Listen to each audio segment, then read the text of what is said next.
right, as it is 7 o'clock, I am going to go ahead and call to order the Thursday, June 10th, 2021 meeting of the Royal Oak Zoning Board of Appeals. Let me start with the roll call vote. Please state if you are present and what city you are in. Ms. George? This is Maggie George. I'm in Royal Oak. Mr. Ofac? Royal Oak, present. Ms. Robinson? Here in Royal Oak. Mr. Moore? Here in Royal Oak. Mr. Klatt? Here in Royal Oak. I am present here in Royal Oak. Ms. Zukin? Present in Royal Oak. Mr. Reddy? Present in Royal Oak. And finally, Mr. Gavin. I am present in Royal Oak. All right. So then that moves us to the call to order. Let me read this into the record. The board does not write the zoning ordinance, but does have the authority to grant relief from it where practical difficulty or unnecessary hardship would result. The board will vote on each agenda item following a public hearing. Use variance requests require a minimum of 6 affirmative votes in order to grant the requested variances. Non-use variance requests require a minimum of 5 affirmative votes in order to grant the variances. If you would like to request that the board table or adjourn your case due to the absence of a full board, you must inform the chairperson immediately after the public hearing. Petitioners shall do their best to limit their presentations to 10 minutes. Each participant in the public hearing shall do their best to limit their comments to 3 minutes. But Ms. Schwanger has already informed us that we have had no public comment that was called in for this particular meeting. So with that being said, that moves us right along to the approval of the minutes for the May 13th meeting.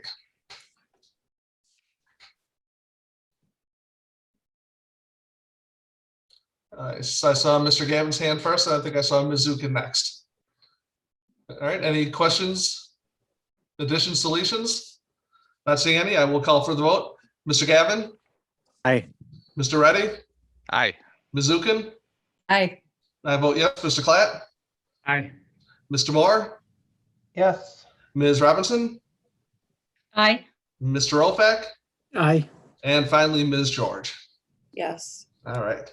So that moves us to item D1, which is our only case of unfinished business, which is case number 210522, public hearing on Lydian Shemby, petitioner and owner for the following variances. And as a matter of fact, I'm going to go ahead and hand this one off to you, Ms. Shahar, because we have had some changes from the previous month.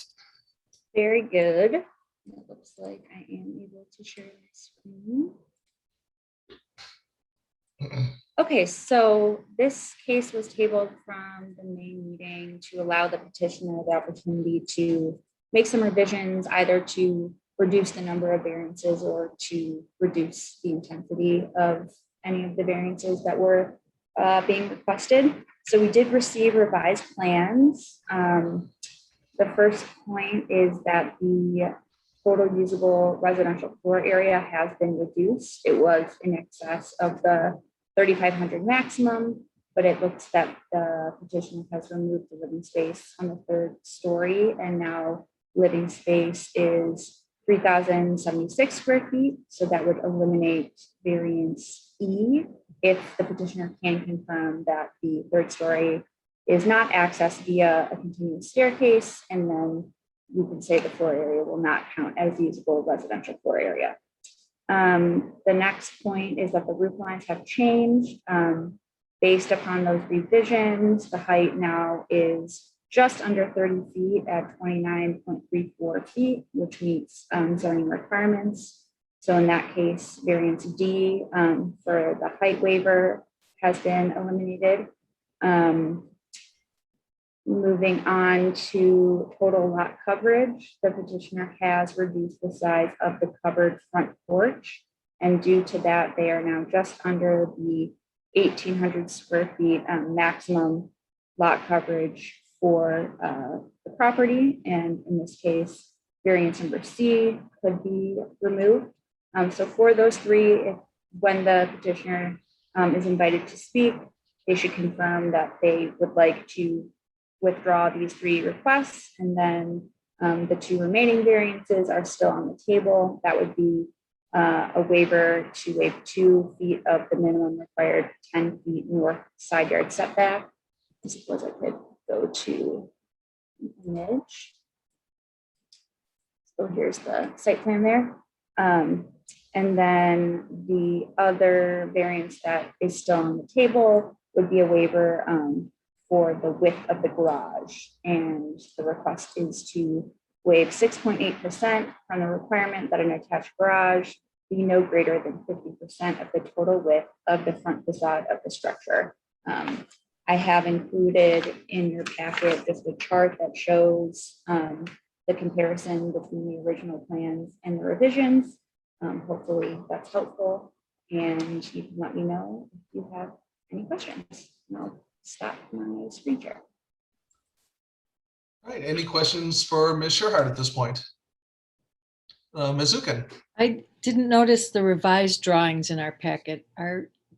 Do you have them that you can share with us? Yes, they should be. Oh, they were in there? Okay. so Yeah, so it I'm- went the new memo, the chart, and then the new revised drawings were first, and then came the packet from May. But I'd be happy to pull up that. No, you I don't- can do it. Okay, I just Thank you. want to make sure you have it. Yeah. All right, did I see any other questions for Ms. Sherhart at this point? All right, not seeing any. I see the petitioners are present. If you want to go ahead and tell us about your new revised plan, please do so, sir. Hello, everyone. Well, thanks for taking your time again. I and my architect, we went and revised some of the variances that we had in the first plan. At first, we weren't aware of all those variances, but we tried to remove all the variances that were significant to this project. I think Zaid, he can give a better description. But we're left only with the 2 feet variance and the garage right now, which are, again, we're trying to be within our means right now. All right, excellent, thank you. Yeah, And did good you want evening. anything, sir? Hi there, good evening. This is Zaid Arable from ZA Design Build, 31313 Northwestern Highway, Suite 104, Farmington Hills. Thank you for taking our petition again. So just as stated before, items C, D, and E have been removed in regards to height limit, coverage, and square footage over 3,500. We're left with items A and B, as stated, item A being the 2-foot encroachment to the side yard setback and the, I think 6.76%, the way I see it on my plan, overage on the garage facade, more than 50%. Ironically, by extending the house 2 feet, it helps with the garage, clearly with the percentage. We would like to have the facing of the garage to the main road rather than the side road. The side road, having the garage in the side road, as stated in our last meeting a month ago, would pretty much, eliminate any kind of backyard activity for Mr. Scramby and his family. Clearly, with the way we have designed, he's still able to have some sort of patio or semi-raised deck back there by putting the garage in the front. And also the depth of the front, having the setback allows him to park at least 1 or 2 cars in case people come over, well, when people come over, while his cars are parked inside, living on a main road, as you can imagine. Although that's his choice, of course, it is tough to put cars on the main road. And if we were to do the garage in the back and avoid the 50% overage for the garage, he would then not be able to put any cars in front of his garage. So we tried it that way. That was actually my initial design to him. This worked better for us, and it's not a huge, overage of the 50%. And of course, we're going to dress up the garage door, make it look nice with windows. It won't be just your typical garage. As far as the 2 feet, we're just asking for that because he just needs it because the lot is so small. Also, we feel like with the neighbors to the, sorry, let me pull up the plan here. With the neighbors to the south of him, both of those homes directly to the south of him are pretty much, as you can see on the plan, are way in front of him. And my guess is even if someone were to tear down those houses in the future, they're probably going to try to keep their footprint because those properties are super small. So I feel like he's still going to be behind or to the east as it looks. of those two neighbors that are to the south of him. Also, the neighbor to the east of him, his house is about 1.72 feet away, and we're still at 8 feet. So that's the reason for the encroachment, to try to get him a better floor on the first floor and more rooms on the second floor. And that's really where we're at. And we're hoping you guys can see it our way. And with that being said, I'll stop talking. All right. Any questions for the petitioner at this point, Mr. Klatt? Well, number one, I appreciate the adjustments you guys made to the design. So thank you for listening to us. That's much appreciated. I understand your reasoning for not placing or not wanting to place the garage in the side yard, mainly because it'll really kill any type of connection or views from the home to the rear yard. But did you consider a detached garage by any chance? Did you look at that? We did. We the best we can come up with is a 1-car detached and very small, like an 8-foot door, and it just didn't work. So if you look in the back from the deck itself, we have about 23 feet, I believe. Let me zoom in here to my drawing a little bit. From the back of the current deck, which is the house is 35 feet away, the deck is 23. If we tried to do a 2-car garage, typically you need at least, if you were going to have decent, shear walls on the left and right of a 16-foot door, at least a 20 by 20, and it just really overwhelmed the backyard. It almost left him without a backyard. And my argument to Mr. Scrambley was, you're better off attaching a garage at that point because your backyard is pretty much null and void. So we, to your question, we did actually try. We tried an endless amount of designs. We tried with the garage on the left, on the right, in the back, detached, attached, 1, 2-car.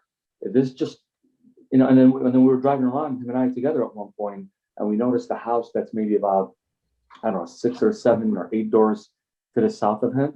And it looked pretty good, front facing garage. Again, I wouldn't trespass on someone's property. I'm not sure what his percentage is, if he's over 50%, but it's pretty close to what we got going on, fairly close. So we thought, okay, this is not bad. You can park 2 cars in the front. You're still behind this neighbor, the neighbors to the south. You're still behind the neighbors to the east. Let's give it a try. Well, thank you. Any You're other welcome. questions for the petitioner? Ms. Zukin? Mr. Arabu, could you remind me, please, why you can't make the front-facing garage only be 50% of the Oh, front Great of the house? question. Great question, actually. I can, if I encroach 4 to 5 feet. So I believe the way the ordinance reads, it's not the garage door, right? It's the garage. And I believe, if I'm not mistaken, it's not the interior walls of the garage. So it's not, so if the garage door is 16 feet, and let's say we have 2-foot flanks, it's not that interior 20 feet, it's to the outside, right, where the jog is. So the only way we can make that work is to go down to a 1-car garage or a 14-foot special order door, in which case you can't fit 2 cars in a 14-foot door, right? So you can barely fit cars these days with the way the cars are going. You would think cars would be smaller these days, but they're not. You can barely fit 2 cars inside of a 16-foot door. So if you look at our elevation or our floor plan, where it says first floor plan there, we have 21 feet, right? The interior dimension is about 19'10". Of course, we're using 2x6 walls to try to meet the energy code. So 21 over 16, and it's only 16 the rest of the way, and hence the 56%. Like I said, the only way to get that to be right around 50, 51% is to take the flank walls that are 2 feet down to maybe 8 inches or a foot, in which case those can't be framed out of wood anymore. And then he'll be left with very limited space inside of his garage. 19'10" would have to shrink to about 17'10", and that's just not enough room to get 2 cars in and open doors, and God knows you have to hang something on the wall, such as bikes and hockey sticks and that sort of thing. All right, any other questions for the petitioner? All right, not seeing any. I do have a question for you, Ms. Shahart. Are you looking for any sort of formal action as far as eliminating C, D, and E? I mean, I think he did give verbal confirmation that I thought so as well. they had been removed, so So we're good there. that's okay. Okay, excellent. Ms. Zukin? That did he also give confirmation that there's no access to a 3rd floor? no access to the third floor. So as you can see from the last plan, I know it's very tedious, but on that second level floor plan, if you kind of zoom in right on to the staircase, right on top of the bedroom one, right above the closet, there's a rail now. So as you come up the stairs and you turn right where the loft is, you're gonna see railing looking down. Before that, there were steps that went back up to the third floor. Those are eliminated.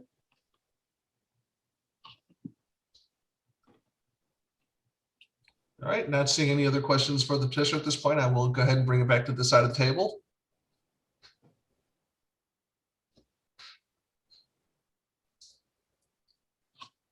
Is anybody prepared to take action? Mr. Gavin, I will move to approve the remaining two variances, so variances A and B. we have a motion by Mr. Gavin. I think I saw a second by Mr. Moore. Mr. Gavin, any follow-up comments? I think with this being on a corner lot and a little bit narrow, the petitioner has done a really good job of trying to eliminate as many of the variances as were requested, and with the shape of the lot and with the possibility of eliminating the backyard, I think there is practical difficulty there that would prevent him from using the property as it's allowed to be used. So I'm good with moving for both of those. It's kind of a trade-off on the garage. He could go as the Mr. Arbu stated, he could go a little wider and reduce that percentage, but then that would just start encroaching into the to the setback even further. So it's kind of trying to find the best balance there. So I think they did a pretty good job here. So Excellent, thank you. Mr. Moore, any comments? Yes, I just want to thank them for doing exactly what we asked of them, going back and looking at their plan and coming back with some adjustments to, eliminate 3 of the variances they were seeking. So I think they did good with that. It is a small lot. I agree with them, and I think they're doing the best they can here. All right, any comments from anybody else on the board? Mr. Ovak.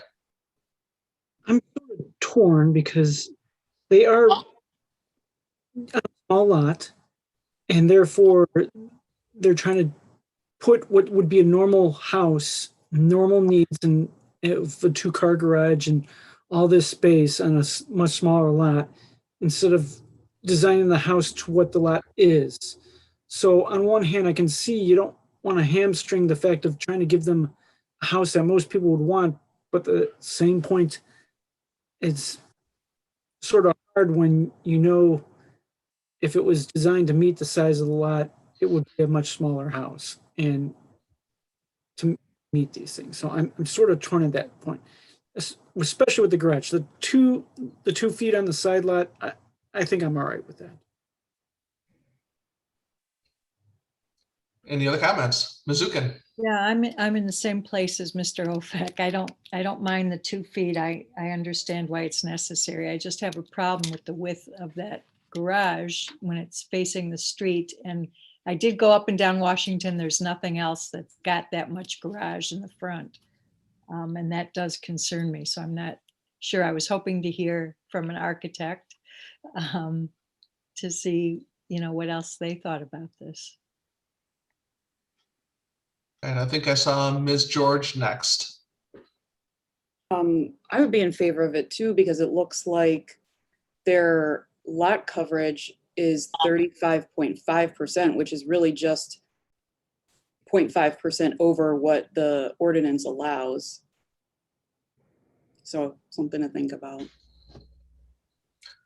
Ms. Robinson, then Mr. Klatt. I'm okay with the 2 feet on the side. That's okay, but I really don't like having the garage facing the street. And I'm not sure why that garage couldn't have been put in the back of the house. You have access to the alley in the back. It could be on the side, and not using that space that's garage space as part of the building. I just don't know why we couldn't have a house that more fits in with the neighborhood. of those kind of older homes in the small lots. So I'm torn on that. Let me go over to Mr. Clapp. I mean, I agree. I'm not a fan of front-facing garages, especially when it's the dominant feature, which this one will be in this case. But I think it's going to be challenging. It's a tough lot, it's a tight lot. It's going to be challenging no matter where you place that garage. They did their best to minimize the size, so I'll be in support. Yeah, I'll be in support of the motion also. I mean, for me, I think the real linchpin was when I was looking at it the other day, I was, trying to envision what the house would look like without a garage in front, and had they tried to put a 1.5 or 2-car garage in the backyard. And let's face it, in today's world, people want a 2-car garage, if not larger. And I really thought that accessory dwelling in back being large enough to accommodate a 2-car garage would just overwhelm this piece of property. And I think from the neighbor's perspective, they would just be looking at nothing but building, leaving that additional green space and giving up 6.8% on the front of the house to allow that to happen, I think is a fair trade. All right, any other comments? Then I will start the roll call vote. This motion is to approve variances A and B. I'll start with Ms. George. Yes. Mr. Ofac, I'm going to say no. Aye. Ms. Robinson, No, Mr. Moore, Yes. Mr. Klatt. Yes, I vote yes. Ms. Zukin, No, Mr. Reddy, Yes. and Mr. Gavin. Yes. All right, so if I did my math right, the motion does pass successfully 6-3. All right, gentlemen, you're all set. Thank you, everyone. All right, have a Thank great you. evening. Thank you. Okay, have a good night. And it's always. No, if you have something to say, go ahead, sir. No, I was just gonna say, have a good night. It's always a pleasure working with the city of Royal Oak. Really is. Thank you. Go outside, enjoy the rest of the night. Thank you. Thank sir. you again. Thank you. Take care now. Okay, so that moves us right along to our first item of new business. E1, case number 210626, public hearing on the appeal of Daniel Hagedorn, petitioner and owner for the following variances. A, to waive 4 feet of the minimum required 50-foot lot width for parcel A, waive 3,480 square feet of the minimum required 9,000 square foot requirement for parcel A, a use variance to allow a 2-family home on the site on a portion 46 foot wide by 10 feet deep of property located in the 1-family residential zoning district to permit a land division for a 2-family home site along North Campbell Road at 2500 North Wilson Avenue, Ms. Sherhart. Okay, so some of you that were on the board last year will recall this case came before you as a land division. At that time, the request was to divide the lot and develop the parcel along Campbell as a single-family home. At this time, the request is to divide the lot and keep the existing single-family structure along Wilson, but to develop the new parcel along Campbell as a 2-family property. There are a couple of variances required to do so. The first would regard the lot width. 50 feet is required for the 2-family development. And so the first variance is to waive 4 feet of the minimum required 50. And the second variance related to the lot is a request to waive 3,480 square feet of the minimum required 9,000 square feet in lot area that is typically required to create a buildable 2-family home site. The last variance before you is just a bit of a quirk. So based on, I'm actually going to go to this image here. So the way that the parcel is zoned, it's split between the 1-family residential and the 2-family. So the way that they are dividing their lot for the new parcel A along Campbell, rather, the westernmost 10 feet are located in the 1-family residential zone district. And so to address having two-family in the one-family residential, there is a use variance before you to allow for two-family in the one-family residential. And so that is the third variance before you. And so this is just an image of the existing home along Wilson, and then an image of the vacant lot along Campbell. And as you can see, you know, the properties in the area are two-family properties. They are a bit larger in size, ranging from about 8,600 to 8,800 square feet. I think that's all from me. Do you have any questions? Mr. Moore. I just want to make sure I'm understanding Yeah. these materials right. So that rear lot line, does it extend past where all of the other multifamily homes are at? Is that what that additional 10 feet is? Does it go like beyond where the other properties along there end? I believe that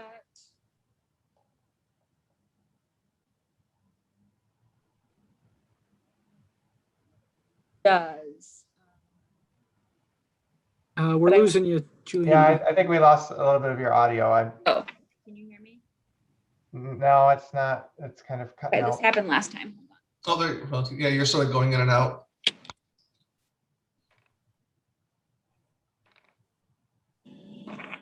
Blame it on Joseph since it happens to him all the time.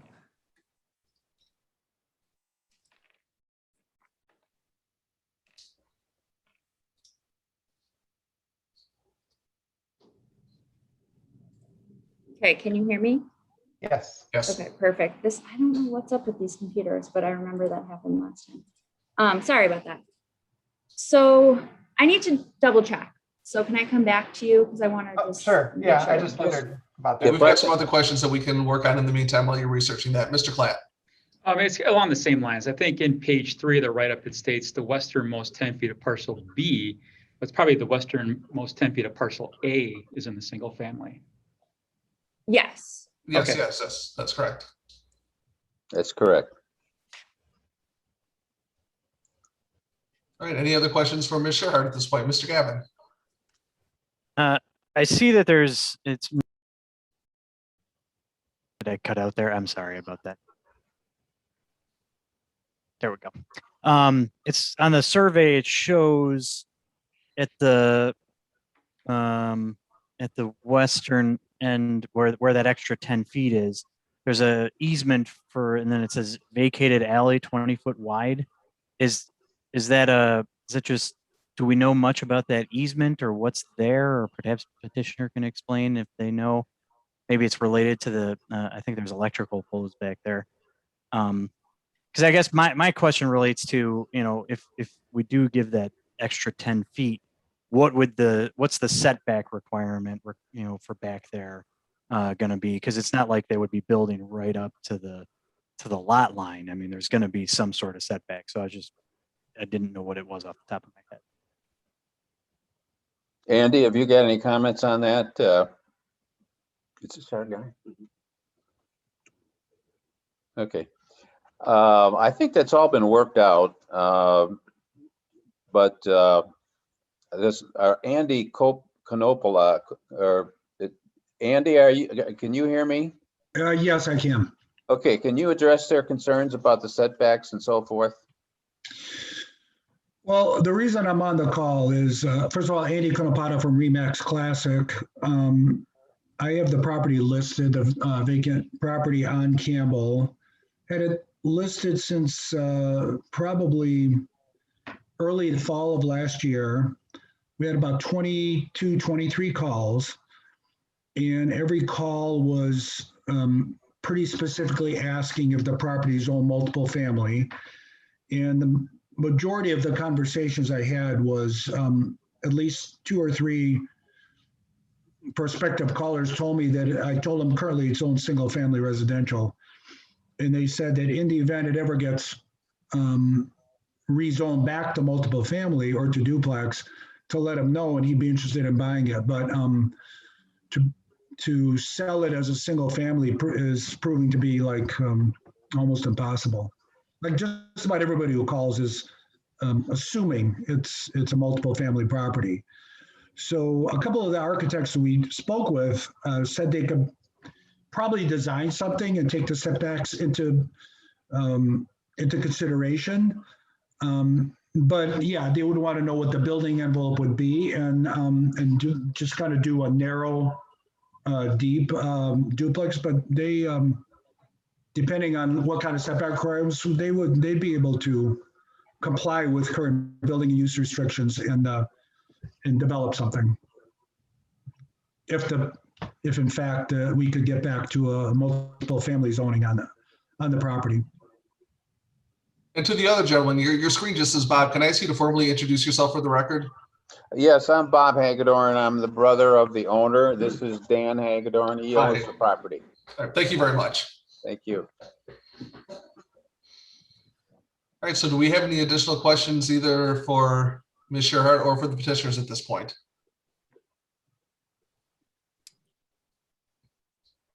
Ms. George? Are there any requirements as far as if this were to be a two-family home that would prohibit it from being oriented like perpendicular to all the other homes? If you go a little bit further south of this particular property, I live very close by, so I walk around there all the time myself. Just personally, I walk there. There actually are a few narrow properties that are deep on this exact same lot size that are two family with entrances on the side. Yeah, perpendicular to this. The first whole block south of, or actually north of 12 Mile, they're in there. There's like two of them next to each other exactly that would actually comply to this lot size. But actually I would like to hear Ms. Sherhart's answer from a zoning perspective. I'm muted. So the question is whether the front door would need to face Campbell. Is that the It's question? two properties that are like narrow but deep. The doors are on the side. That was my question, yes. In the rear. I'm actually not certain. But I can go into our zoning ordinance. I mean, it could be that those are non-conforming. So yeah, I'm gonna have to check and see. But even if this is granted, they would still have to come to your office, and whatever they submit would have to conform to whatever the ordinance says anyway, so. Yeah. Right. So I mean, it's. Absolutely. Mr. Klatt?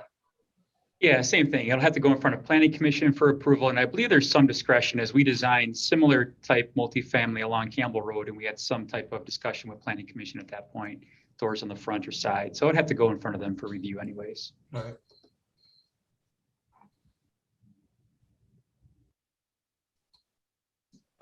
Mr. Reddy?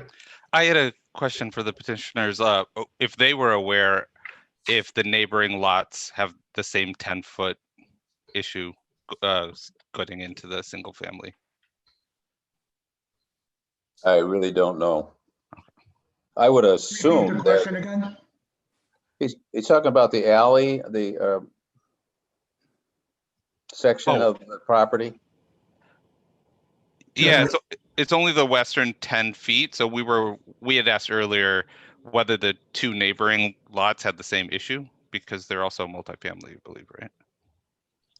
Well, we had discussed this in some depth last year, and this one was unique that the same property owner actually owned the property clear through from Wilson to Campbell, which was not the case with the other related properties where you had unique owners on both sides.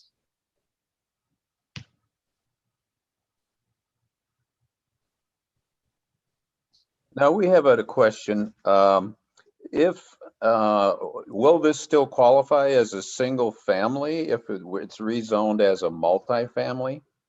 Well, it's not being rezoned, and multiple family is different than two family. So this is just a request for having 2 units. It stops at 2.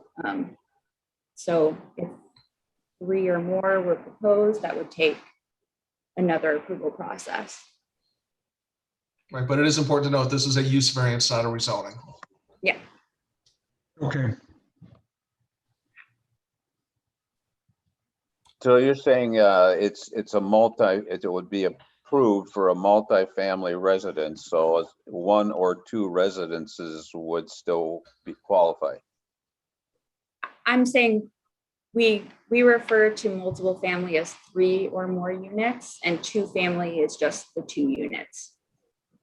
So this would be strictly just the two family. It would no longer be approved for one family. You can have, if we approve the use variance for the 2 family and then you decide, or the new owner decides to do single family, that is permitted. You can have a less intense use that is permitted. It can go in one direction, but not the other. That answers our question. Thank you very much. Mhm. Ms. Zukin.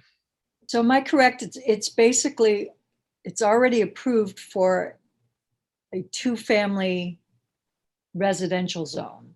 It's just the back 10 feet that aren't. So they could put 1 or 2 families in the front if they cut it differently, I guess, if they kept the 10 feet, but then they'd be way too small. So the only reason for the variance is that back 10 feet. Yes, that's the only reason for the use variance.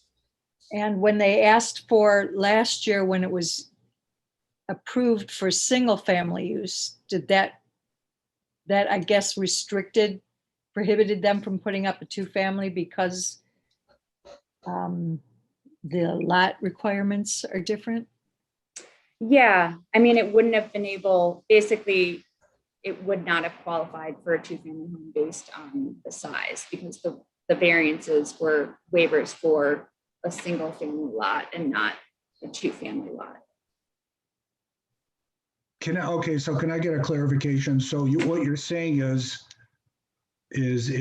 we do have a zoning here for a duplex, except because of this 10-foot setback, and there's a problem in being able to proceed with it. Yes, from my The understanding. impression it was not duplex right at this moment. Well, the parcel itself is split zoned. It's not divided. So it's one parcel, and it both has, it has 165 feet of 1-family residential, and then it has 110 feet of the 2-family residential. So, and you can't, like, to have another structure on it would, I think, necessitate the division of the parcel because of the split zoning. So it's not officially split right now. I don't believe so. You would have done so with the county, I imagine, right? It's not split at this point. Yeah. I see. Okay. Right, and it's not just the lot line anomaly that's driving this. There are also obviously variances A and B that are driving this also. Yeah, the use variance is just for that 10-foot by 45-foot area. Correct. I see. All right, if there are no other questions for staff or for the petitioners, I'll go ahead and bring it back to this side of the table for additional discussion. Mr. Ophak. Yeah, I'd like to make a motion to grant the variances as requested. All right, we have a motion by Mr. Ophak.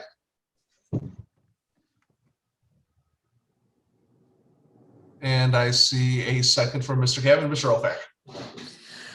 Yeah, this is a unique circumstance that the hardships aren't brought on. I only by them wanting to try and sell part of the property, because that's a long property by itself.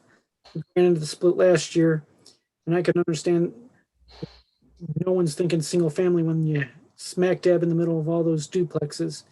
So I don't have a problem with granting them to have some more lot coverage so that they can actually build a duplex on there and fit in with the other duplexes, even though the design will be a little bit different than those duplexes. So because of that, I don't have a problem granting them the relief they need for their practical difficulties. All right, excellent. Mr. Gavin, any follow-up? Oh, no follow-up. All right. Any other comments from the board? Ms. Robinson? I'll be in agreement. I think it makes sense that we want to put a duplex in there. I can't see that being as just one house amongst all the other duplexes along there. I think it just makes sense. I see the hardship on being just the odd size of the lot. So I'll be in support. All right, any other comments?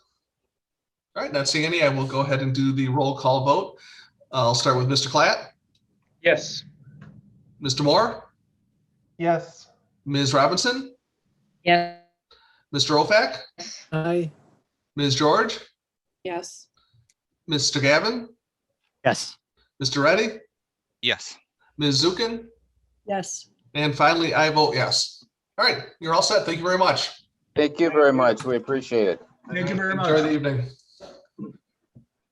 We'll let them log out. We'll get the new petitioners in. Okay, moving right along. We are on item E2, case number 210627, public hearing on the appeal of Buddy Demmer, owner, and Hillen Homes petitioner for the following variances. A, to waive 10 foot of the minimum required 50-foot lot width for parcel A. B, to waive 800 square feet of the minimum required 6,000 square foot lot area for parcel A. C, again, to waive 10 feet of the minimum required 50-foot lot width, this time for parcel B. D, to waive 800 square foot of the minimum required 6,000 square foot lot area for parcel B.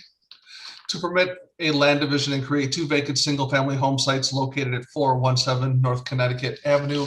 Ms. Sherhart.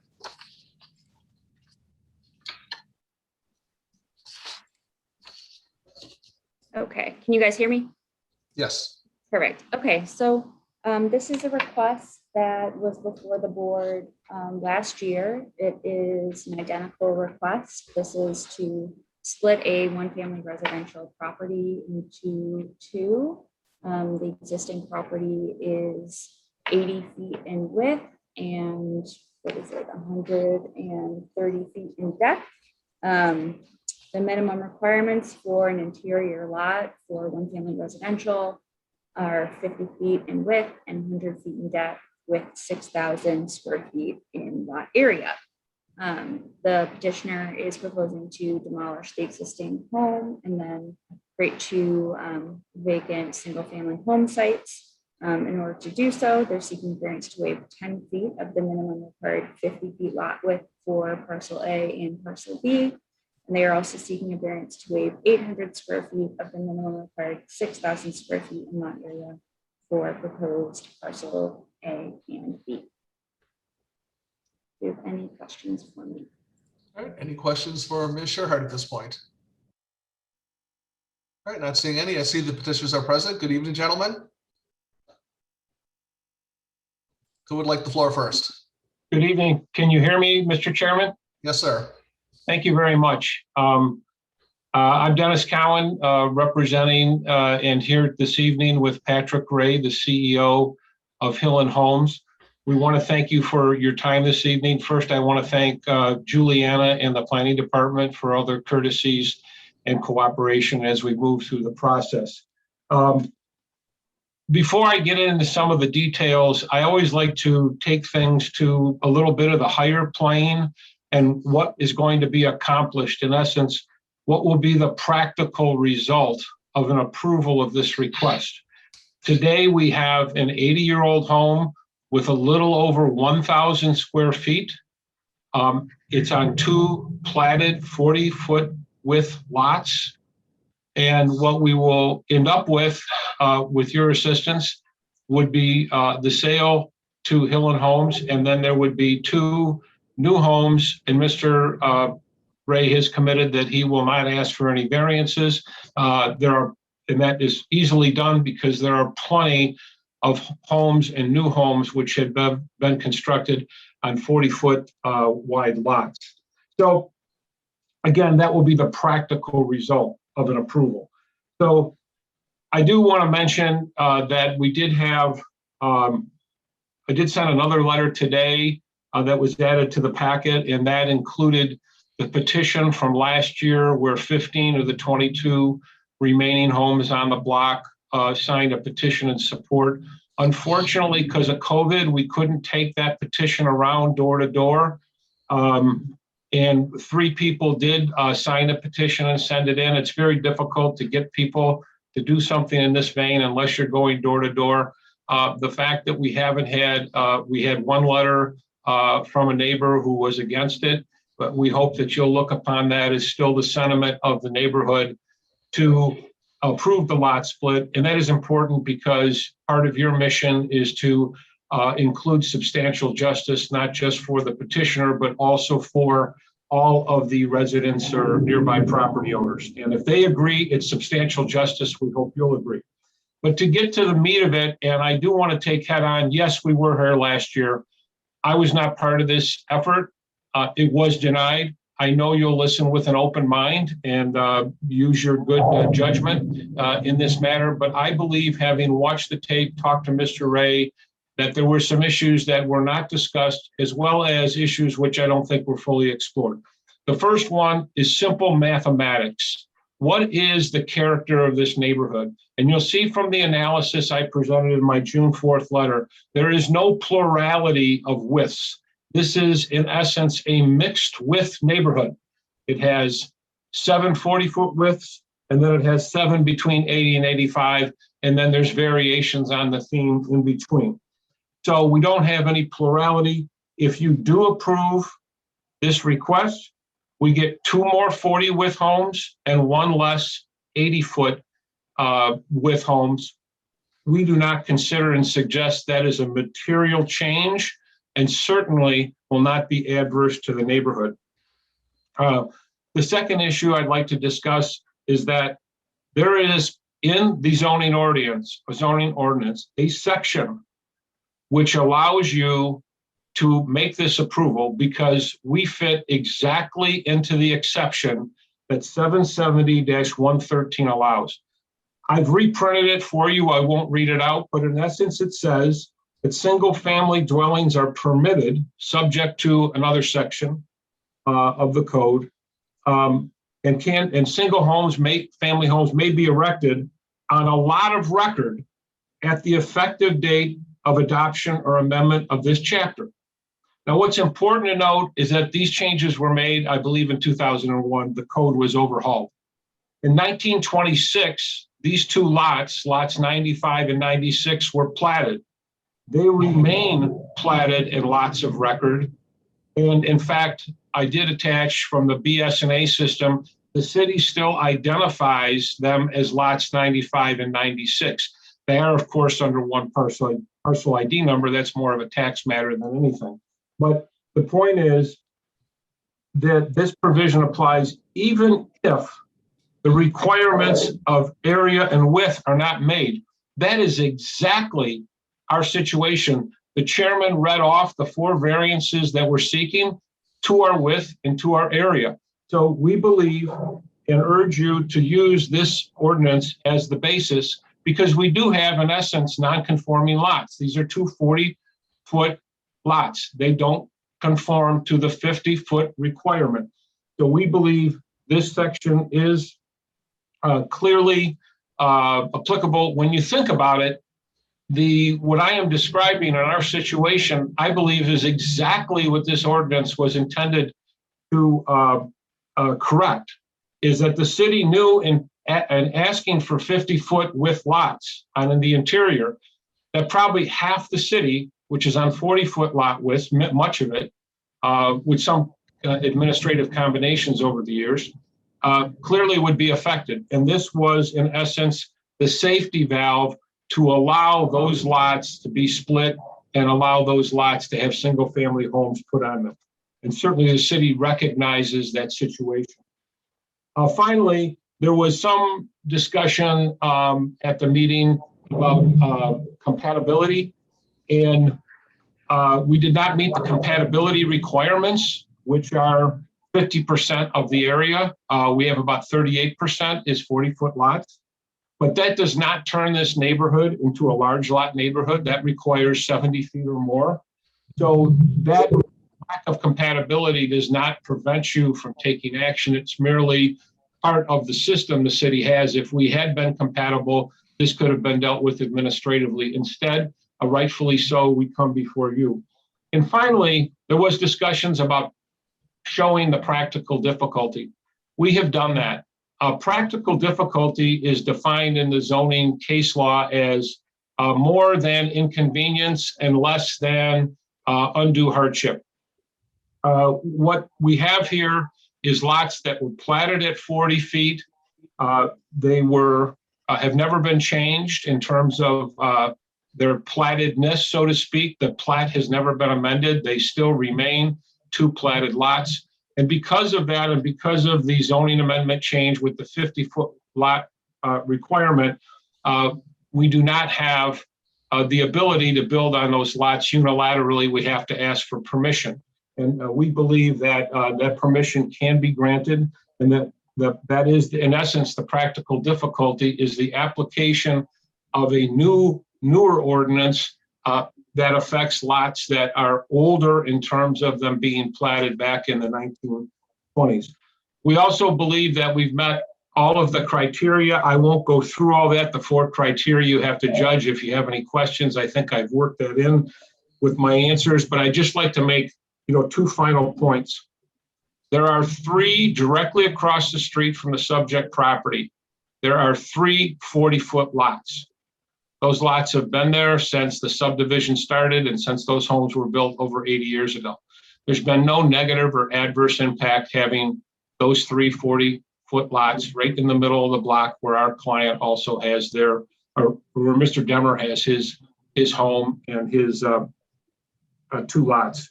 Also, I want to urge you to consider that the 50 feet interior lots is obviously not something that is absolute.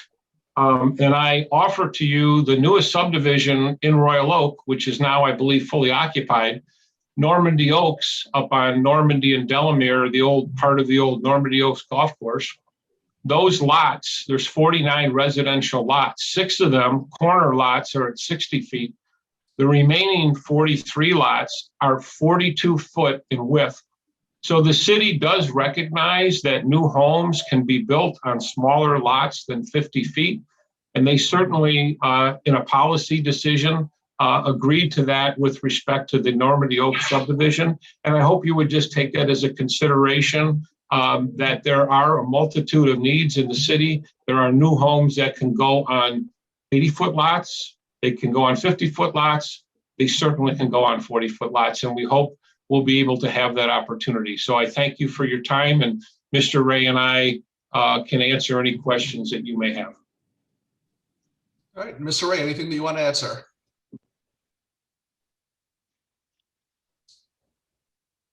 No, I appreciate it. I think that Mr. Cowan and I covered pretty much everything together, and I would agree. All right, very good. All right, any questions for the petitioners at this point?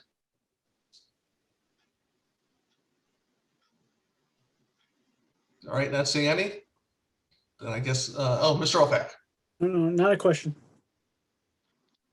All right, well, I don't see any questions. So if you want to take action, go ahead, sir. I'd like to deny the variances as requested. Motion to deny. We have a motion by Mr. Ofac, and I saw Mr. Gavin first. Mr. Ofac? As already brought up, we've denied this last year. Nothing really has changed, although a few new arguments have been brought up.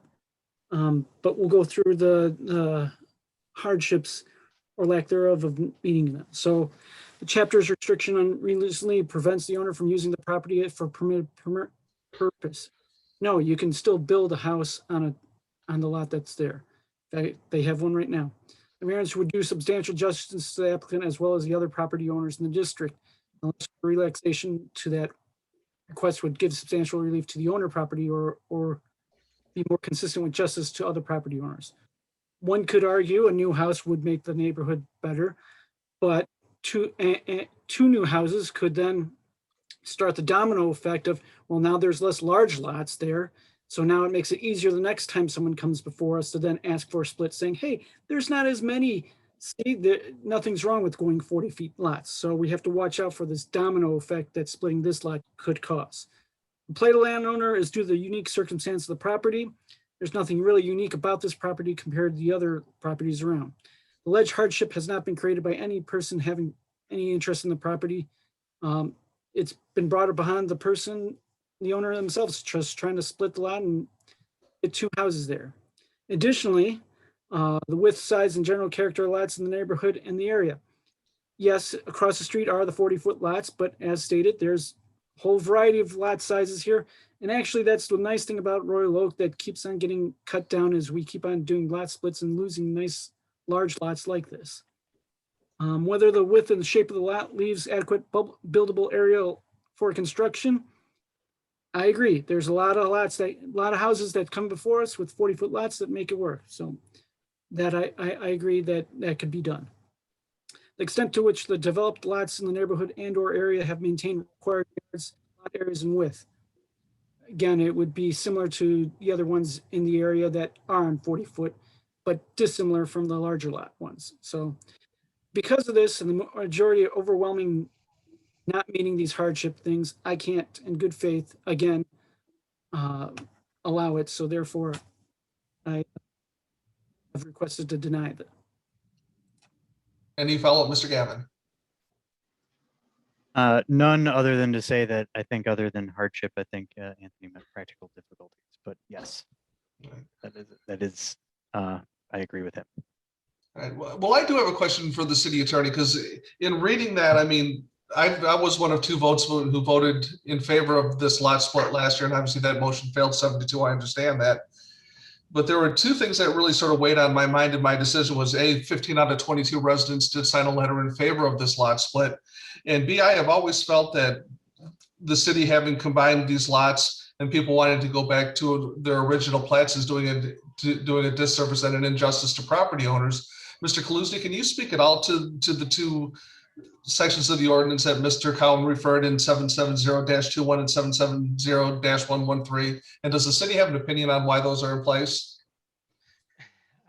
Honestly, I don't know. Maybe I don't want to put it in Ms. Sherritt's lap, but maybe she might have a better understanding of that than I do. I'm muted. So 770-21 is the section of the ordinance where we talk about that 50% rule. So before a land division might come before the board, staff will take a look at the properties on either the same block if the block is clearly defined, or within 300 feet if it's not, and take a look and see, you know, for the two resultant parcels, will they be the same width or greater than 50% of the parcels on the block, or depth or area, depending on, you know, which component is not meeting ordinance standards. And you know, as Mr. Cowan said, there are 7 properties which are 40 feet, but that only gets these two parcels to being the same size or greater than 38% of the parcels on the block. And so it did need to come before the board. So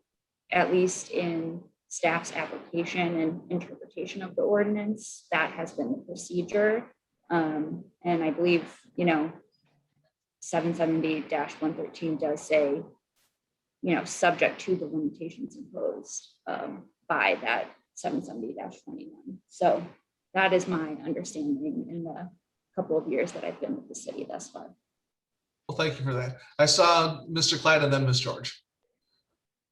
I think Mr. Cowan brought up an interesting point about the mixed lot sizes. So this property is near my office on 11 Mile. And I made a point over the last few weeks solely to drive up and down the street to reassess my thoughts on it. So as you're driving north from 11 Mile, the blocks to the north and to the south of this are a bit more consistent in width. But this block, there really is no majority of lot size. It is a true mix, and that's what leads to its charm. And then it was also noted that those 3 lots directly across the street to the east, those are 40 feet in width, and I confirm that. And one of the homes is relatively new, and it doesn't appear to be out of place on the streetscape. So that is proof that you can build a new modern home on a 40-foot lot that doesn't tarnish the streetscape, and it appears to fit in. So yeah, I can't support the motion because these lots were platted at 40. You know, I feel that 2 new homes will not adversely impact the character of the neighborhood. And there was some reasonable support for the petition that was sent out earlier too. I think I had Ms. George next. Yeah, so I'm just stuck on the fact that Mr. Demmer took this land as 2 lots by a warranty deed. So he was promised at the time 2 lots that at one point were conforming, and now they aren't. And today, if he were the owner of one of these lots and he wanted to build a home on it, would I deny someone from building a smaller home if they only had one of these lots because of a hardship he didn't create? I don't think I would. So I would not support this motion as well. I had Mr. Moore and then Mr. Reddy, I believe. Yeah, well, I acknowledge that there's a petition from many of the neighbors in the neighborhood.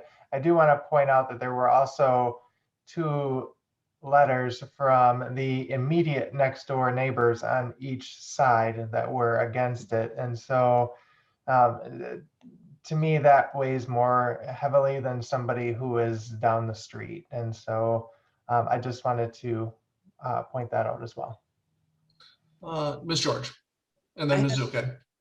That's a good point. I just don't understand why 2 homes bothers a neighbor more than 1 giant home.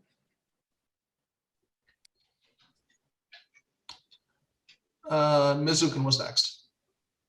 I wanted to point out that less than 1/3 of these houses are under 40 feet in width. And under the theory that some people are espousing, any lot can be split because they are all originally platted at 40. The ordinance changed, and there's a specific exclusion that's, I mean, it's a creative argument, but the saying that they don't have to meet the size requirements because of 77113 doesn't make sense, because it clearly says in there that 770.21 restricts it. And when the ordinance was changed to 50 feet, they didn't want people going back to 40 feet. And this is a lot different, I think, than Normandy Oaks, where it's a brand new subdivision and there aren't people who have lived there for 50 years, 30 years, buying there just because there's big lots, there's small lots. It's a mix of character, and it doesn't look like the brand new neighborhoods. And a lot of people move to Royal Oak because of that. So I am in support of it, the motion. All right, any other comments? Ms. Robinson. I haven't changed my mind from the last year that we looked at this for kind of the same reason. I think we're sort of destroying the neighborhood appearance, just the green space and the trees. I don't see the hardship here. Why can't we just build one bigger house on that same lot? I have my mind has not been changed, so I would support the current motion. And keep in mind, we're talking about practical difficulties, not hardships. Well, yeah, I don't know why we can't just build one big house. All right, any other comments from the board? Mr. Reddy. I'm going to be opposed. Many of the reasons have already been stated, but I think the practical difficulty in using the property, and if we consider the property the 2 platted lots of record, is that the difficulty would be in not splitting. You can't build 2 houses. So I think that's the difficulty. So I'm opposed to this motion. All right, not seeing any other hands, I will go ahead and start the roll call vote. Mr. Gavin, and this is a motion again to deny the variances as requested. Mr. Gavin. Aye. Mr. Reddy. No. Ms. Zukin. Aye. I vote no. Mr. Klatt. No. Mr. Moore. Yes. Ms. Robinson. Yes. Mr. Ofac.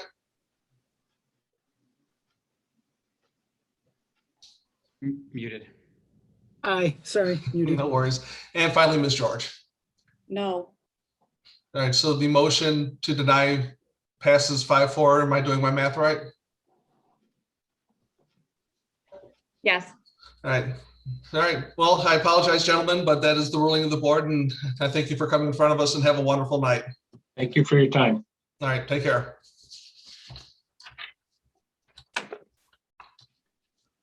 Okay, so that moves us right along to, where am I here? New business, item E3, case number 210628, public hearing on the appeal of Troy Trust Perry L. owner and Tammy Troy petitioner for the following variances. A, to waive one of the maximum allowable number of driveways. B, waive the hard surface requirement for the driveway access to be a North Center Street to allow a concrete driveway access via the adjacent public alley and retain the existing non-conforming unapproved driveway access via North Center Street located at 216 North Center. Ms. Sherhart.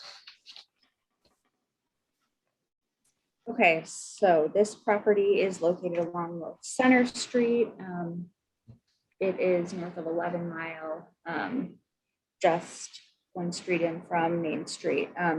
The existing site has a single family home that has a concrete drive approach along North Center, but does have a unimproved gravel driveway, which extends along the north side of the house.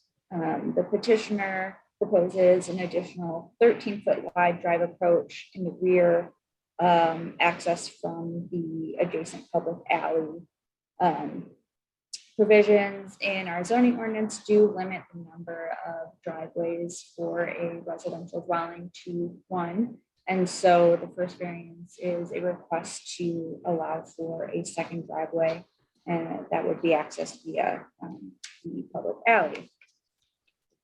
The next request regards the material of the existing drive. Driveways do have to be constructed of a hard surface material, such as asphalt, concrete, or an acceptable impervious pavement. And so as the site is currently non-conforming, but there's proposal to add that second driveway, it does trigger the need to get the site into compliance for site elements, including that gravel driveway. And so the second variance request is that to waive the hard surface requirement and retain the existing non-conforming gravel driveway that is accessed via North Center Street. Do you have any questions for me? Any questions for Ms. Sherhart? Ms. Zukin? This is a tough one, but under the findings, it says that the zoning ordinance prohibits or only allows one driveway along a public right-of-way. There's only one driveway on each right-of-way. Is this because it's connected? They're connecting the two drives, that this is considered two drives? Well, so that you're saying the report says that one driveway is allowed for on a public right-of-way. Because normally what we see with these types of requests are like horseshoe designs or secondary driveways on the same thoroughfare. This is unique that it's being accessed differently from two different thoroughfares. I'm gonna go into the ordinance right now. I want to say that actually within Article 9 on parking, it limits location of parking.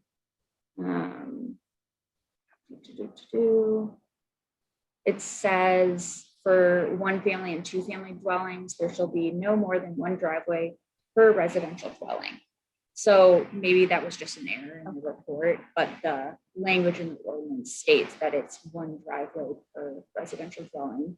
And that applies for the one family and two family dwellings. And then it has the provision, except for the specific cases of the horseshoe drive or the like T-shape.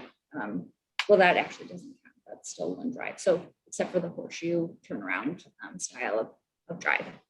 Okay. Yeah, thank you for that clarification. Yeah, no problem. Any other questions for Ms. Sherhart at this point? All right, not seeing any hands. I see the petitioners are here present. Unmute yourself and tell us about your plan. You're currently muted. We can't hear you. There you are. Better. Can you hear me now? Yes, ma'am. Sorry about that. No worries. Some of the information in the petition is not accurate. We are not looking to have, okay, so well, the reason why we're beginning this is for 62 years, we've had our one driveway and it's been fine. Our neighbor to the north has been approved last year to put up a wooden fence on the property line all the way down our driveway. Our driveway is barely, it's like 7.75 inches or feet wide. And with his fence being there and now the house, it's not wide enough really for a car to drive into it. And you certainly would not be able to open the door and get out. We are abandoning this driveway because, but we do not want to have to improve it. We are now going to go and create a parking area in the backyard and access it from the alley because the driveway is now so narrow, you can't drive a car through it to get to a parking pad in the backyard at all. So really, I mean, we put in this variance because, you know, we want to not have to, you know, do more improvements than we're already doing because we're spending a fair amount of money making a parking area in the back. We don't want to improve the side part, and we're really, in effect, abandoning it, you know, and that's what we're asking for the variance for. Our neighbor next door to the south has the variance as well, and he has a front driveway and he has a garage in the back that comes off the alley as well. This is where we, you know, he advised us that we could do the same thing. In other words, in that way, we would not have to break up the concrete and all of this kind of thing and incur yet more, you know, hardship over this situation. And I am 83 years old. And that really, this is a hardship for me because of that fence that went up. My husband and I moved in with 2 children 63 years ago, and we never had a problem till he put up the fence right on the lot line. And because our lot is only 37.5 feet, that just closed that driveway right off. But I really can't afford to also break up all that cement from the approach and do that also. You know, if we could keep our driveway, we probably would have. Yes, we would have. But that is not an option for us now. So that's why we're here today. Any questions for the petitioners? Mr. Ofac. Actually, this might be more for Ms. Sherhart, now that I understand what's really going on and why they're having to do what they're doing. If they actually, because they're abandoning that driveway, if they actually just turn it into grass, would there be a problem with the city, or is it they still have to, because of the apron, the curb cut, they'd still have to put concrete there per the code? I'm going to be honest. Joseph prepared this report and I think had the conversations with petitioners. So I don't know. I'm going to have to just defer to his assessment that even if they're not using the driveway, because there is an approach and it had been used, that we're considering this a second driveway. Mr. Moore. I guess my question is for Ms. Shearhart too, is if they choose to not want to use that driveway and that approach is technically in the city's right of way, would it be their responsibility to tear out that concrete and restore the curb and grass anyways, because that's technically considered city property? And if the city were to do road improvements there, I mean, obviously they would take care of that. So if they just were to say, you know, we don't want that approach, we're moving the approach, you know I've seen it done for new construction and things like that throughout the city. Would that be an option to them? Well, if there were a new approach being added, that cost would be taken on by the homeowner, not the city. So it, you know, it doesn't, I think, matter that it's in the right of way. So taking it out would be their responsibility. Correct. Okay, thanks. And that would be a hardship. And that's why, and then in addition to it, incurring the cost of putting cement down on a driveway that we'll never be able to utilize is, there's no point in that. Why would we do that? Because you can't drive a car on it. You just can't any longer. Hence, we're asking for a variance in this situation. I mean, we did not create it. We're trying to do the best we can to get around it, and make it work. I wondered why it was approved to put a fence up right on the property line like it is, and to decrease our ability to even use our driveway, All right, any other questions for the petitioners or for Ms. Sherhart? All right, not seeing any, I will go ahead and bring it back to this side of the table. Is anybody prepared to take action? Mr. Ofac? I move to grant the variances as requested. We have a motion? Or, I motion to. No, I was just saying we have a motion. I yeah. was looking for a second. Who's my second? I see Mr. Moore. Mr. Ofac, the floor is yours. As we've heard, they have a very unique circumstance that I haven't seen in my years of having someone had their access to where they normally would park cut off by their neighbor putting up a fence. Because of that creates a practical difficulty of using what is their normal curb cut. So I have no problem with creating a new access for them so they can actually park their vehicle that they used to be able to. And then I have a hard time making it a burden for them to put concrete where they can't use anyway. So I personally have no problem if they left it. Well, it'd be nicer if it went to grass, but I'd have no problem I do not want to force them to have to pave it with concrete or asphalt when they can't use it. Mr. Moore? Nothing further. I think this is a unique circumstance and they need to have parking. So this seems like a good solution. Who do I have next? Mr. Gavin?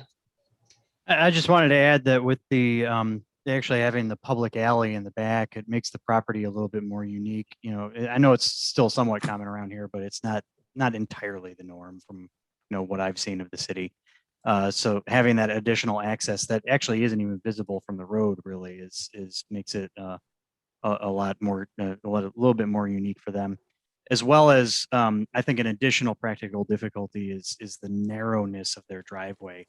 I believe city standard is 8 feet, and if they've only got 7.5, that's a really narrow driveway for modern cars. So I see those as practical difficulties as well. Right, and then this is one of those streets that sort of are oddly dispersed in and around our downtown, where you have some houses that don't even have driveways, some lots as narrow as 35 feet. I mean, there are a lot of practical difficulties working in this particular site. So I think the relief that they're requesting is very reasonable. And I thought it was nice that Frank wrote you guys a letter. Thank He's you. a super nice guy. Any other questions or comments? All right, I will go ahead and call for the vote then. Ms. George? Yes. Mr. Ofac? Aye. Ms. Robinson? Yes. Mr. Moore? Yes. Mr. Klatt? Yes. I vote yes. Ms. Zukin? Yes.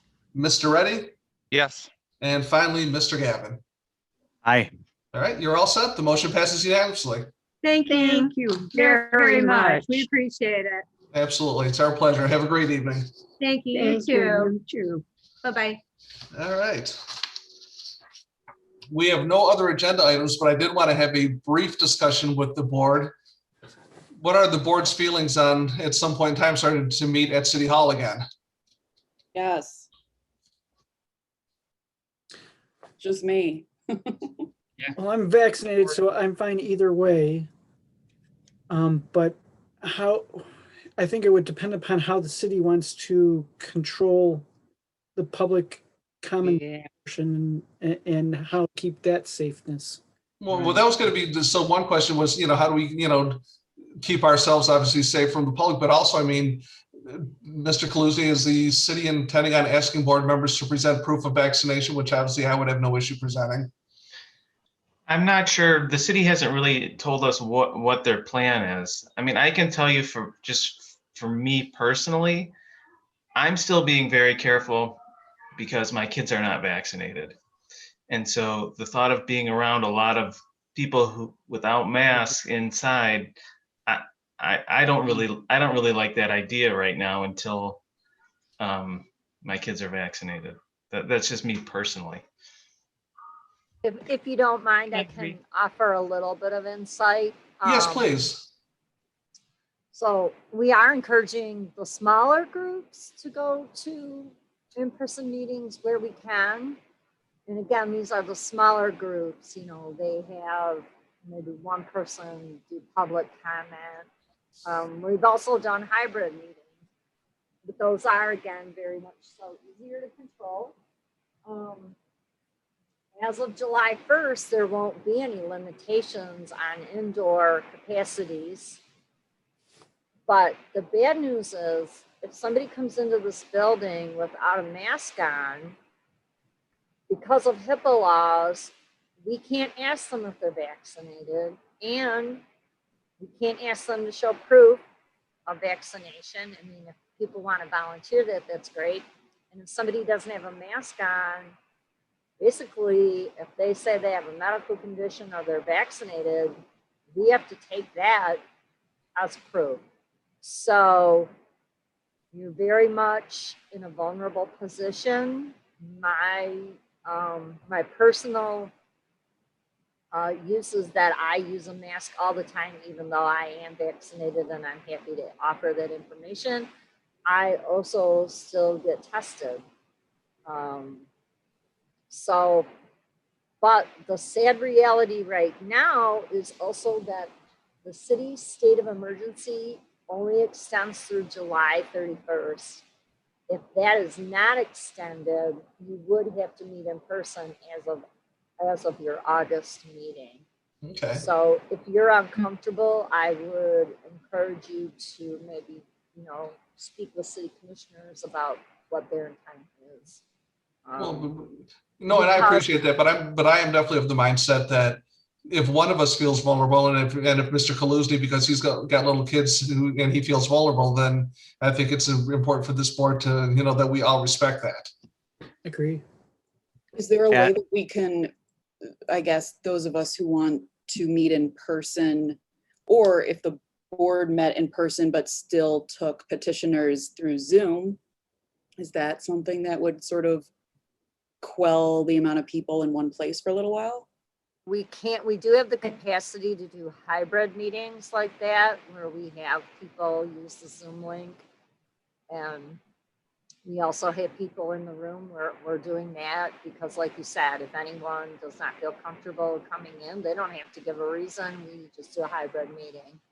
So Won't it depend? I'm sorry, Carol. But again, that goes away after July 31st at this point. I guess my bigger point to you is, if we do have people who are uncomfortable, they should express that to the mayor and the city commissioners. You can always email them regarding extending this state of emergency, because after that, you either have to have a medical condition or you have to be active military to participate remotely. Ms. Zukin, I think I saw your hand earlier. Well, yeah, I was just wondering if it was possible for the board to meet and still have the Zoom capability for the public, so it's still a public meeting, but not allowing the public in. Well, that's what Ms. George asked, and yeah, we can do that as a hybrid. We can do a hybrid meeting if that's what people are comfortable, if you want to try that. I can tell you that that does come sometimes with some more technical difficulties. As bad as you think this is, it can come with some audio issues in the bigger conference rooms that we would have to use. But we have held them successfully. But again, these are small groups that don't have public. It's just some of the board is in person and some of the board is at home. We haven't really had a lot of experience with the public in that Carol, regard. do you know if the revisions to the Open Meetings Act will allow for continued virtual meetings or hybrid meetings? Because of They this- allow for it through December 31st. Okay. Through the state of emergency. And having talked to our interim city attorney, the Michigan legislature is not looking kindly at making those amendments permanent. Mhm. Which is interesting when you look at the difference between an elected board and a volunteer board. You can make the argument for elected boards having to meet in person, but you can really make an argument for volunteer boards to be allowed, even without COVID, to meet remotely for their convenience of their giving of their time to the community or whatever endeavor they are doing so. So the reason I brought it up is not that I'm pushing to go in that direction, but I think that direction is going to be pushed upon us at some point. And I think as a board, we should probably, think about, individually what makes us comfortable, what, makes us uncomfortable. I mean, myself and Anthony as chair and vice chair, I mean, if the group wanted to send us emails with thoughts and concerns, then he and I could sit down with the mayor or a couple city commissioners and, speak on behalf of the board and say, listen, the 9 of us collectively think this. What can you do to accommodate our concerns? Whatever it may be. I don't know what that argument's going to look like, but I think it's something that we need to give some thought to, because we may get a ruling from this, from the state that all of a sudden we're having a in-person August meeting, if we like it or not. I mean, I don't know what's happening in Lansing, quite frankly.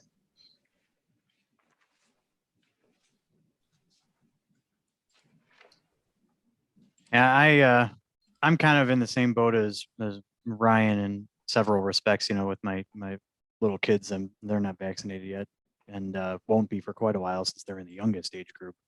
But I'm starting to feel a little bit more comfortable with it. Like, I'm back in my office now, wearing a mask, but at the very least, I know pretty much everybody there is vaccinated. So it made me feel more comfortable doing that. So obviously the safety and well-being of this board is what matters most, but also the comfort level. I mean, the last thing I would want to see happen is somebody, gets forced into a situation they're not comfortable with, and they just say, screw it, and quit the board. So we want to get ahead of this argument if we can. Yeah. Ryan, I have a legal question. I thought HIPAA only applied to medical professionals disclosing the information, not asking an individual before they come into a room if they're vaccinated. Do you know? No, it's a privacy law, and we can ask, but if somebody doesn't want to tell us, we can't force them to violate their HIPAA law. They have a right to privacy. I agree with Carol on that. I mean, and if somebody said, I'm not, and we're going to have to call the police to throw them out, or, I mean, it just creates a lot more problems. Well, I meant just within the board itself for us. If you're willing to say what your statute, where you're at, like I freely told you that I'm vaccinated. You can make that decision for yourself. You can't make it for other people. So it has to be an individual decision to disclose your medical status for anything. I'm vaccinated. I'm comfortable, and I'm vaccinated as well. I'm vaccinated. I am. I am. I am too. I'm also vaccinated. All right, excellent. But I I do still have my rabies. I'm not comfortable going into a restaurant yet, so I'm not sure that I'd be comfortable in person if it was like a big meeting that the room was packed with people. I'm not ready there yet. Just me, anyways. No, that's fine. And, and at this point, I don't think we all individually need to disclose our comfort levels, but if we want to just sort of give it some thought, maybe shoot Anthony and I some emails, and we can start gathering information, then collectively as a board, we can tell the city what we're comfortable with. But it also sounds like as of July 31st, It is. we're all back in session, right? Like in person, it doesn't matter what our comfort level becomes moot. Is that correct? Unless the city council extends the emergency, which they may. I mean, that's the reason for Clyde and Anthony to have that conversation with the mayor and council. Okay. You know, because I mean, not that this would happen. We have a very accommodating city commission, but if they just said, hey, listen, deal with it, pound salt, be there on August 15th, and we could just say, fine, find a new board. You know, so it's just a discussion that, you know, just, and again, it's obviously it's never going to come to that or anything like that, but we need to express our comfort level to the city so they know what, you know, what we expect, and they can make whatever accommodations they can to make us as comfortable as possible. All right, anything else? All right, well then we still have a good hour of sunlight. I say we go enjoy it. I'm looking for the mystery motion. Somebody needs to actually say it. I move that we adjourn. Second. I'm used to being muted. Who was the second? Sorry. Who wants to take the second? I'll second. Yeah, I think we all will. All right. Right, anybody. All right. All those in favor signify by saying aye. Aye. All right. We are adjourned.